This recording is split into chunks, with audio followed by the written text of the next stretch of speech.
Good Thursday afternoon. I'm Storm Team 12 Chief Meteorologist Ken South. It's going to be a quiet night tonight. Those afternoon storms actually dissipated pretty early. They were mostly gone by 9 o'clock this evening, but they're going to be back tomorrow because our basic situation hasn't changed. The air mass over the deep south is very humid, and when the sun works on that, we're going to heat up, likely to close to 90 degrees, and we'll see more scattered storms developing. Right now, though, nothing out there except some leftover clouds from the earlier storms, and those are beginning to break up, so it'll be partly cloudy during the overnight, with temperatures inching down to closer to the dew point level. And the dew point's going to go down a little bit too, but that'll put us in the lower to mid 70s by Friday morning. The average low is 72.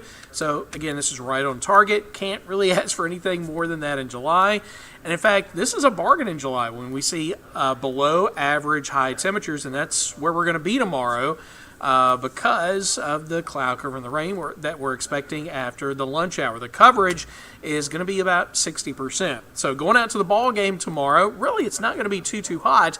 And we know it is going to be very humid, though, and there's going to be a chance of some showers. So it could be a brief rain delay. I don't think the game, though, is going to be a washout. So here's what's happening. High pressure down to the south of us, moving towards the west coast of Florida. You see those scattered storms in the afternoon from East Texas all the way back over to the East Coast.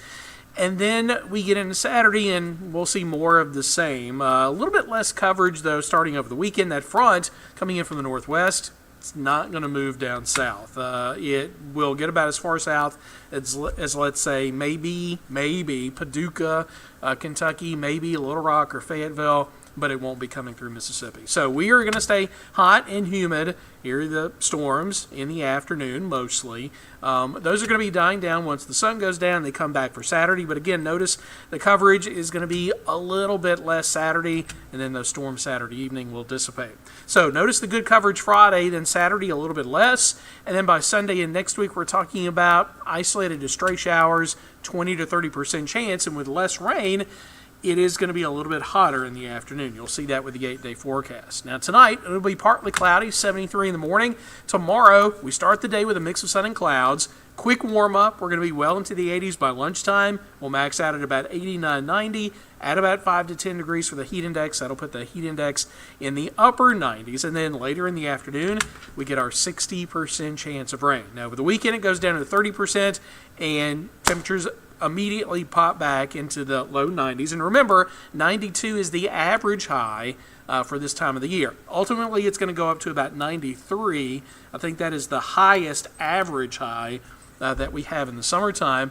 So these numbers are not too far off of that, but when we start talking about 93, 94, and you see that later this week, and then you add 10 degrees for the heat index, that's when it's going to start to feel like 105, maybe better. And if we're expecting a heat index to be over 105, that is likely going to trigger a heat advisory for at least a part of the state starting about the middle of next week. So we haven't seen too many heat advisories so far this summer season. There have been a few, but so far it's been okay.